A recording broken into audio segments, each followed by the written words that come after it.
Hello friends, Namaskar. Today we are going to discuss about one of the most important grammar topic of English. Whether it is in the form of a spoken or based on the exams. Friends હું જ્યારે exams કીધું અહીંયા મેં ત્યારે અહીંયા એનો meaning કરવાનો છે weather it is from primary મતલબ કે 6 7 થી 7 થી તો એટલીસ્ટ શરૂ થઈ જાય છે 7 અને 8 થી છતાં પણ 9 10 11 અને 12 તો ખરું જ સાથે સાથે તમે જ્યારે પણ કોલેજ લેવલની કોઈ પણ એક્ઝામ્સ હોય અને મોસ્ટ ઇમ્પોર્ટન્ટ એબોવ ઓલ કે કોઈ પણ પ્રકારની કોમ્પિટિટિવ એક્ઝામ્સ હોય એના માટે પણ મોસ્ટ ઇમ્પોર્ટન્ટ ટોપિક છે આપણો ડાયરેક્ટ ઇનડાયરેક્ટ સ્પીચ, જેને આપણે રિપોર્ટેડ સ્પીચ પણ કહીએ છીએ. તો ફ્રેન્ડ્સ કદાચ આ વિડિયો લાંબો બનશે, પ્રોબેબલી એના પાર્ટ પણ બનશે 2 થી 3 પાર્ટ. બધું જ શાંતિથી સમજજો તમે. એક વસ્તુ સમજી લેવાનું કે જ્યારે ઇંગ્લિશ ગ્રામર તમે સમજવાની શરૂઆત કરો ત્યારે તમને એમ જ થાય કે ઇંગ્લિશ ગ્રામર છે એટલે નહીં આવડે. તો એવું નહીં વિચારવાનું. જસ્ટ તમે વિચારજો કે મને આવડે છે અને આવડી જશે. એક વસ્તુ હું વારંવાર કહું છું, દર વિડીયોમાં કહું છું કે જ્યારે પણ થોડોક ડાઉટ થાય ને એટલે વિડીયોને ફરી પાછો રિવાઇન્ડ કરીને એકવાર જોઈ લેશો ને તો સમજાઈ જશે, યા તો તમારે આગળના વિડીયોઝ જોઈ જવાના. So friends, before we start I request you to subscribe my channel. Please bell આઇકનને પણ દબાવી દેજો તો જે વિડીયો મુકાય છે તમારા સુધી પહોંચી શકે. બીજું કે તમારા ફ્રેન્ડ્સની સાથે પણ શેર કરતા રહેજો. રિપીટ કરજો ફ્રેન્ડ્સ બધી જ વસ્તુઓ. Okay, let's start. હવે ફ્રેન્ડ્સ કોઈ પણ ટોપિક છે બંને રીતે આપણે શીખી શકાય છે. યા તો પહેલા એના બધા રૂલ્સ કહેવાના અને એના ઉપરથી એક્ઝામ્પલ્સ કરવાના. આપણે અહીંયા બીજી રીતે સમજીએ છીએ. પહેલું એક એક્ઝામ્પલ સમજીએ છીએ, એના ઉપરથી એના કયા કયા રૂલ્સ બની શકે છે એ જોઈશું. હોપ કે થોડુંક બેઝિક તમારી પાસે છે ડાયરેક્ટ ઇનડાયરેક્ટ નું. ન હોય તો પણ તમે આ સમજી શકશો. ઓકે, સ્ટાર્ટ કરીએ. ડાયરેક્ટ ઇનડાયરેક્ટ સ્પીચ અથવા નેરેશન. ગુજરાતીમાં કહીએ તો પ્રત્યક્ષ અને પરોક્ષ કથન.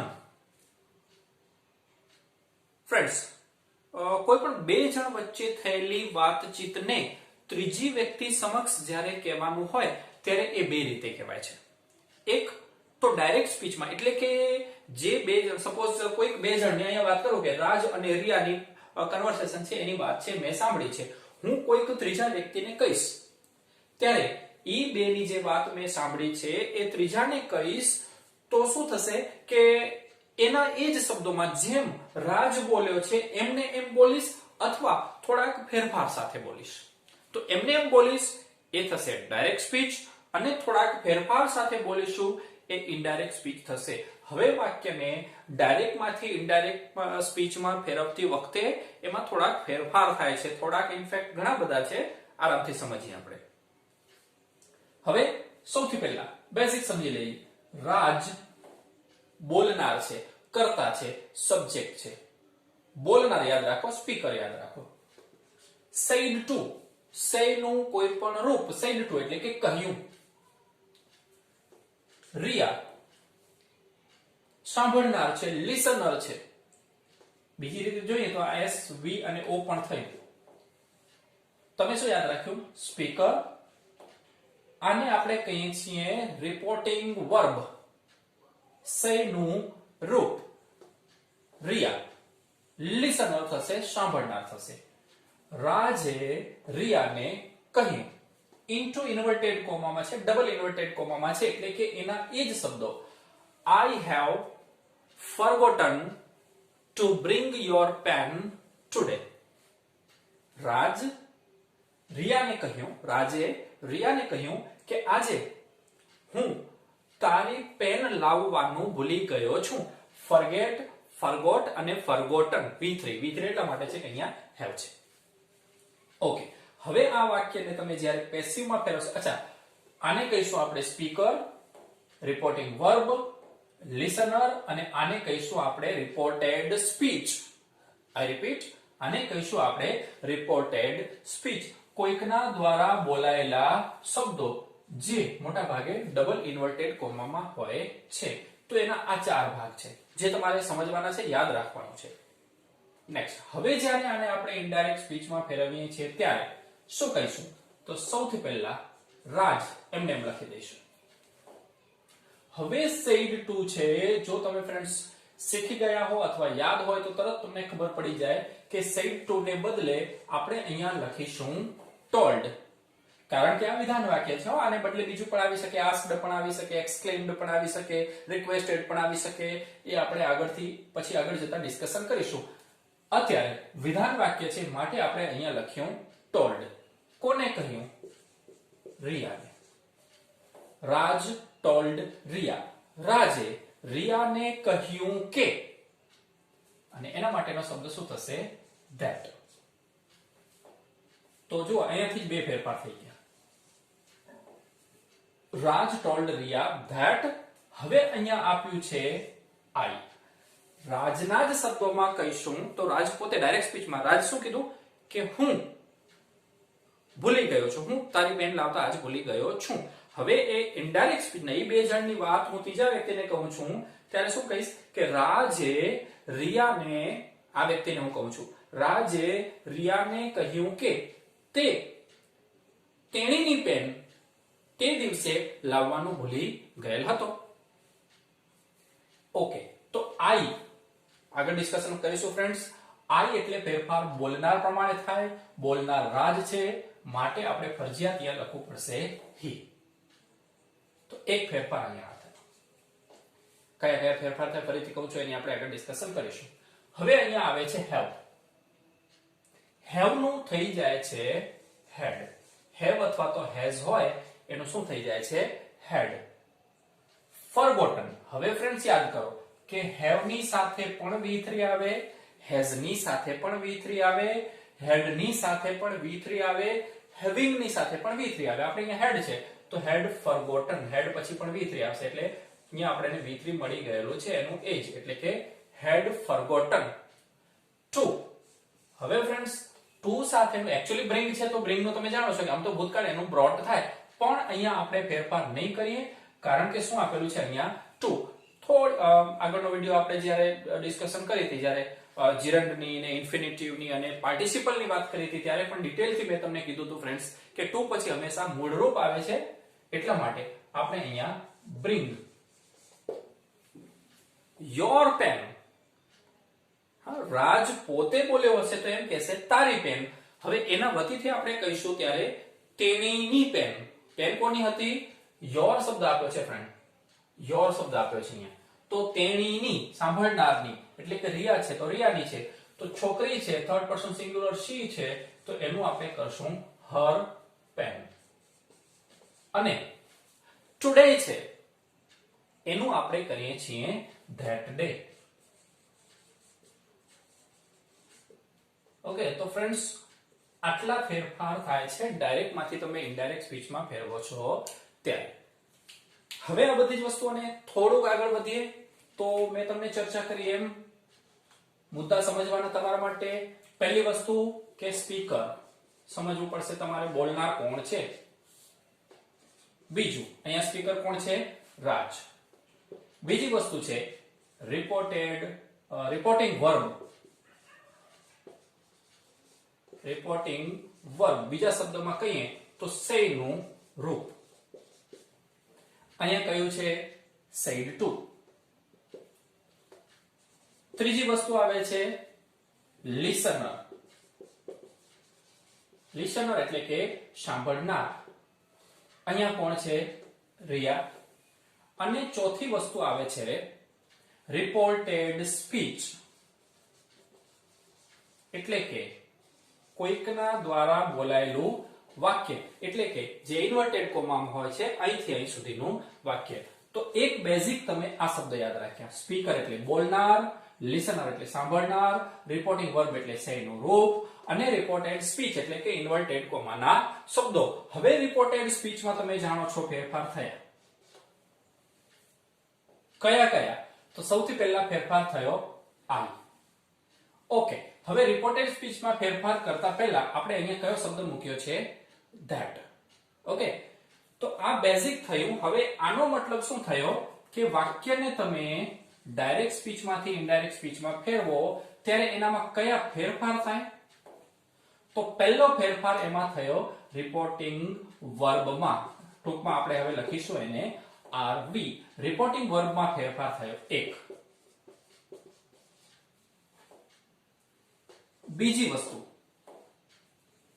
that આવ્યો, એટલે કે આ બે વાક્યોને જોડવા માટે થઈને આપણે that મૂક્યું છે. હવે વિધાન વાક્ય હોય ત્યારે આપણે that મૂકીશું, પણ પ્રશ્નાર્થ વાક્ય હશે ત્યારે WH અથવા if મુકાય છે. આવા બીજા ઘણા બધા છે જેની આપણે વાક્યના પ્રકાર અનુસાર ડિસ્કશન કરીશું. તો ઇટ મીન્સ કે અહીંયા આપણે that નહીં, પણ એને બદલે આપણે શું કહીશું કે વાક્યના પ્રકાર અનુસાર, એટલે કે વિધાન વાક્ય હોય તો that, પ્રશ્નાર્થ વાક્ય હોય તો WH અથવા if, ઉદ્ગાર વાક્ય હોય તો વાક્યના ભાવ પ્રમાણે exclaimed with praise કે exclaimed with joy કે આવા બધા શબ્દો વાક્યના પ્રકાર પ્રમાણે સંયોજક મૂકવું. બીજો ફેરફાર આ થયો. હવે ત્રીજો ફેરફાર છે જે સૌથી મહત્વનો છે, એને આપણે એક વાક્યમાં લખીએ તો રિપોર્ટેડ સ્પીચમાં, ટૂંકમાં લખીશું RS, રિપોર્ટેડ સ્પીચ એટલે ઇન્વર્ટેડ કોમાના શબ્દો. તો રિપોર્ટેડ સ્પીચમાં ફેરફાર થાય છે. હવે કયા ફેરફાર? તો એમાં આપણે લખીશું પહેલો ફેરફાર, રિપોર્ટેડ સ્પીચમાં પહેલો ફેરફાર કર્યો I, એને બદલે આપણે લખ્યું he, કારણ કે બોલનાર રાજ હતો. તો I ને બદલે he લખ્યું એટલે કે સર્વનામ લખ્યું. તો પહેલો ફેરફાર કયો? તો કે સર્વનામમાં ફેરફાર 1. બીજો ફેરફાર have હતું એને બદલે અહીંયા શું કર્યું છે આપણે? had. એટલે કે પૂર્ણ વર્તમાન કાળ હતો, have અથવા has plus V3, પૂર્ણ વર્તમાન હતો એને બદલે had plus V3 કરી નાખ્યો, એટલે કે પૂર્ણ ભૂતકાળ કરી નાખ્યું. બીજા શબ્દમાં કહીએ આપણે તો કાળમાં ફેરફાર. અને ત્રીજો ફેરફાર થાય છે, અહીંયા પણ આ સર્વનામમાં જ લઈ લઈશું. ત્રીજો ફેરફાર થાય છે ટુડે હતું એનું આપણે that day કર્યું છે. ઇટ મીન્સ કે નજીકતા દર્શક શબ્દો this હોય તો that થઈ જાય, here હોય તો there થઈ જાય, now હોય તો then થઈ જાય, yesterday હોય તો the previous day થઈ જાય. આ બધું આવશે, ડિટેલથી સમજાવીશ. તો અહીંયા ત્રીજો ફેરફાર આવે છે નજીકતા દર્શક શબ્દોમાં. નજીકતા દર્શક શબ્દોમાં ફેરફાર. આ ત્રણ મેઇન ફેરફાર થાય છે વાક્યને ડાયરેક્ટ માંથી ઇનડાયરેક્ટ સ્પીચ ફેરવવા માટે, ફેરવતી વખતે. ઓકે ફ્રેન્ડ્સ, બધું જ ડિટેલથી જોઈશું. હવે સૌથી પહેલા આપણે વાત કરીએ છીએ રિપોર્ટિંગ વર્બમાં ફેરફારની. સ્ક્રીનશોટ લેતા જજો ફ્રેન્ડ્સ, અને આ બધું જ તમે બુકમાં પણ લખી લેજો તો તમે ગમે ત્યારે વાંચી શકો. વિડિયો અવેલેબલ રહેશે જ, તો એ પણ તમે જોઈ શકો છો. સૌથી પહેલા હવે આપણે વાત કરીશું રિપોર્ટિંગ વર્બમાં ફેરફારની.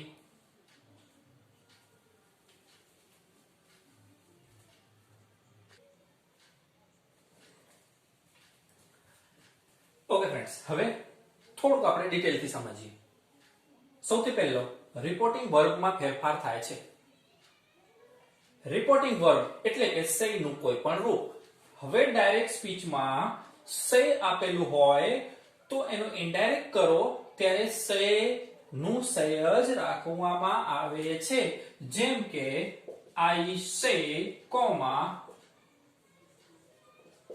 he say, I am busy. Suppose friends તમને આવું વાક્ય આપ્યું છે. હવે say શું કામ આપવામાં આવે, ક્યારે આપજો ફ્રેન્ડ્સ? તમને તો ખાસ ડાયરેક્ટ ઇનડાયરેક્ટમાં said to જ યાદ રાખવાનું થશે. છતાં પણ તમને ગ્રામરમાં બીજી ગમે ત્યાં પણ મેં તમને કીધું એમ કે કોમ્પિટિટિવ એક્ઝામમાં બધી જ જગ્યાએ આ બધું કામ આવે એવું છે. તો આપણે બધું જ યાદ રાખીશું, ક્યાંય કંઈ છૂટી જવું જોઈએ નહીં. ઓકે, I રાખીએ, ચાલો I ની સાથે say આવે છે માટે I say I am busy. હવે say ક્યારે લઈએ છીએ આપણે? જો પાછળ કોઈ સાંભળનાર ન હોય તો આનો ઇનડાયરેક્ટ કરશો ત્યારે I say that. say નું આપણે says કે said to કે told કે કરવાનું નથી. સે નું સે જ રાખવાનું છે. તો આઈ સે ધેટ, હવે રિપોર્ટિંગ વર્બ હું તમને જ્યારે કાળમાં પરિવર્તનના રૂલ્સ લખાવીશ ત્યારે એમાં વાત કરીશ કે રિપોર્ટિંગ વર્બ તરીકે સાદો વર્તમાન કાળ હોય તો રિપોર્ટેડ સ્પીચના કાળમાં ફેરફાર થતો નથી. એટલે કે આઈ say that I M busy, વાક્ય આમ જ રહી જશે. ઓકે, હવે માની લો કે તમને વાક્ય આવી રીતના આપ્યું છે હી, તો અહીંયા સે નહીં પણ શું હોવું જોઈએ? સેઝ. સાદા વર્તમાન કાળ પ્રમાણે થર્ડ પર્સન સિંગ્યુલર માં SES અથવા તો IES લખીએ છીએ. તો he says I am busy. આનું આપણે ઇનડાયરેક્ટ કરીશું ત્યારે he says that. says છે તો એનું પણ આપણે in એ રાખવાનું છે. તો રિપીટ કરું છું friends, he says that. I નું શું થઈ જશે? he. અહીંયા હું ડિસ્કશન કરીશ. he ની સાથે શું આવશે? is busy. તો say અથવા says આપેલું હોય તો એનું say નું say અને says નું says જ રહે છે. હવે say to આપેલું હોય તો એનું tell થાય છે. એટલે કે ફરી પાછું હું I say to Ria આવું લખીશ ત્યારે આનું થઈ જશે I tell. say નું શું થઈ જશે? tell. I tell Ria. Friends આ યાદ રાખી લેજો બરાબર. એવી જ રીતના says to આપ્યું હોય, માની લો કે રાજ says to Ria આપેલું હોય તો એનું થઈ જાય છે tells. ખાસ તમને મોસ્ટ આવે છે મેક્સિમમ. said આપેલું હોય માત્ર તો said અને said to આપેલું હોય ત્યારે એનું told કરવામાં આવે છે. will say આપેલું હોય તો will say અને will say to આપેલું હોય તો will tell. હવે તમે જો ધ્યાનથી ઓબ્ઝર્વેશન કરશો તો say ની પાછળ જ્યારે to આપેલું હશે ને ફ્રેન્ડ્સ ત્યારે એનું tell નું રૂપ બની જાય છે. જોઈ લો, અહીંયા say to હતું તો tell નું રૂપ થયું, અહીંયા says to હતું તો tell નું રૂપ થયું, said to હતું તો tell નું રૂપ થયું અને say to છે તો અહીંયા પણ tell નું રૂપ થાય છે. તો આ વાત કરી રિપોર્ટિંગ વર્બમાં ફેરફારની. ફ્રેન્ડ્સ આ બરાબર લખી લેજો અને યાદ રાખવાનું છે, આ મોસ્ટ આઈમ્પી વસ્તુઓ. ઓકે, બીજી વાત આવે છે આ બરાબર. પહેલી આપણે ફેરફાર આ કર્યો તો એની વાત કરીએ અહીંયા. હવે બીજી વસ્તુ આવે છે સંયોજક. તો મેં અહીંયા ડિટેલથી નથી લખ્યું કારણ કે જ્યારે આપણે વિધાન વાક્યનું ઇનડાયરેક્ટ માં રૂપાંતર, પ્રશ્નાર્થ વાક્યનું ઇનડાયરેક્ટ માં રૂપાંતર, આજ્ઞાર્થ વાક્યનું ઇનડાયરેક્ટ માં રૂપાંતર, ઉદ્ગાર વાક્યનું ઇનડાયરેક્ટ માં રૂપાંતર, લેટ્સ વાળા વાક્યનું ઇનડાયરેક્ટ માં રૂપાંતર, લેટ વાળા વાક્યનું ઇનડાયરેક્ટ માં રૂપાંતર, આ બધું જ ડિટેલથી જોઈશું ત્યારે એમાં ડિસ્કશન કરીશ. કારણ કે વાક્યના પ્રકાર અનુસાર મેં અહીંયા લખ્યું છે સંયોજકમાં ફેરફાર કયો થાય તો વાક્યના પ્રકાર પ્રમાણે થાય. એટલે કે વિધાન વાક્ય હોય તો સંયોજક તરીકે that મુકાય, પ્રશ્નાર્થ વાક્ય હોય તો સંયોજક તરીકે WH અથવા if મુકાય, આજ્ઞાર્થ વાક્ય હોય તો સંયોજક તરીકે રિક્વેસ્ટેડ કે એડવાઇઝડ કે આવો કોઈ શબ્દ આવે. તો એ વાક્યના પ્રકાર પ્રમાણે ફેરફાર થાય છે, જેની આપણે વાક્ય મેં તમને કીધું એમ પર્ટિક્યુલર વાક્યની ડિસ્કશન કરશું, એને ઇનડાયરેક્ટમાં કઈ રીતના ફેરવવા એની ડિસ્કશન કરશું ત્યારે વાત કરીશું. ત્રીજી વાત આવે છે રિપોર્ટેડ સ્પીચમાં ફેરફાર. રિપોર્ટેડ સ્પીચ કહું એટલે કે ટૂંકમાં RS, બીજા શબ્દોમાં ઇન્વર્ટેડ કોમાના શબ્દો અહીંથી શરૂ કરીને અહીંયા, આમાં ઘણા બધા ફેરફાર થાય છે જે તમારે યાદ રાખવાના છે. હવે એમાં ત્રણ ફેરફાર થાય. એક સર્વનામમાં ફેરફાર, બે કાળમાં ફેરફાર અને ત્રણ નજીકતા દર્શક શબ્દોમાં ફેરફાર. પહેલી વાત કરી છે આપણે સર્વનામમાં ફેરફાર કઈ રીતના થાય, ક્યાં થાય. સાંભળજો ધ્યાનથી ફ્રેન્ડ્સ. જો કર્તા તરીકે, હવે હું જ્યારે કર્તા તરીકે બોલું છું ત્યારે રિપોર્ટેડ સ્પીચ જ તમારે ધ્યાનમાં રાખવાની છે, ઇન્વર્ટેડ કોમાના શબ્દો જ ધ્યાનમાં રાખવાના છે. તો જો કર્તા તરીકે પહેલા પુરુષ નું રૂપ કોઈક આપેલું હોય, પહેલો પુરુષ એટલે કે I અને we તથા એના બીજા રૂપો એટલે કે I, me, my, mine અને myself, we, us, our, ours અને ourselves, આમાં જો કોઈક શબ્દ આપેલો હોય તો એનો ફેરફાર બોલનાર પ્રમાણે થાય છે. આ મેઇન. તો પહેલો પુરુષ હોય તો ફેરફાર બોલનાર, બરાબર છે. પહેલો પુરુષ ફેરફાર બોલનાર એક જ. મોટો એક જ છે, ફેરફાર બોલનાર. ઓકે, જો કર્તા તરીકે બીજો પુરુષનું રૂપ આપેલું હોય એટલે કે યુ, બંને યુ, એક વચન હોય યુ અથવા તો બહુવચન હોય યુ, એના બધા જ રૂપો એટલે કે યુ, યુ, યોર, યોર્સ અને યોરસેલ્ફ, યુ, યુ, યોર્સ અને યોરસેલ્વ્સ, તો એમાં ફેરફાર સાંભળનાર પ્રમાણે થાય છે. એટલે કે પહેલો પુરુષ બોલનાર, બીજો પુરુષ સાંભળનાર. ત્રીજા પુરુષનું રૂપ આપેલું હોય, જો કર્તા તરીકે ત્રીજા પુરુષનું રૂપ આપેલું હોય, હવે બરાબર સમજજો, તો કોઈ જ ફેરફાર થતો નથી. એટલે કે સર્વનામમાં કોઈ જ ફેરફાર થતો નથી. હવે આ ત્રણે જે નિયમો છે એને આપણે પ્રેક્ટિકલી સમજીએ. દાખલા તરીકે અહીંયા તમને શું આપ્યું છે? આઈ. તો આનો ઇનડાયરેક્ટ આપણે શું કરીશું? રાજ said to છે, જોતા જવાનું ફ્રેન્ડ્સ, બધું જ said to છે, તો આપણે અહીંયા લખીશું told, રિયા વિધાન વાક્ય છે એટલે સંયોજક તરીકે that. હવે અહીંયા પહેલો શબ્દ આપ્યો છે તમને આઈ. સર્વનામમાં ફેરફાર, પહેલો પુરુષ કર્તા તરીકે આઈ આપ્યું છે, પહેલા પુરુષનું રૂપ આપ્યું છે, તો ફેરફાર બોલનાર પ્રમાણે થાય. તો આપણા આ વાક્યમાં બોલનાર કોણ છે?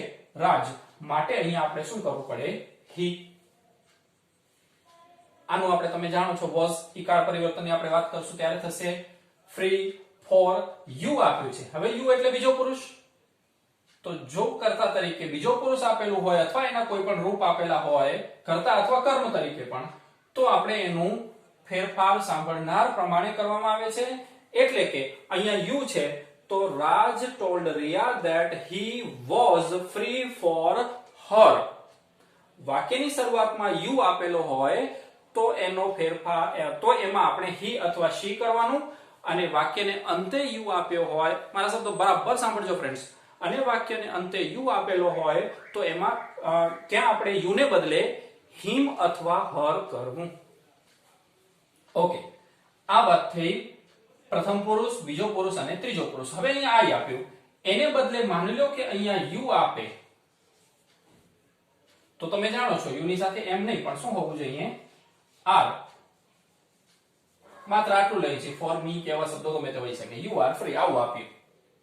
તો રાજ told Riya that you એટલે કે બીજો પુરુષ છે, ફેરફાર સાંભળનાર પ્રમાણે થાય.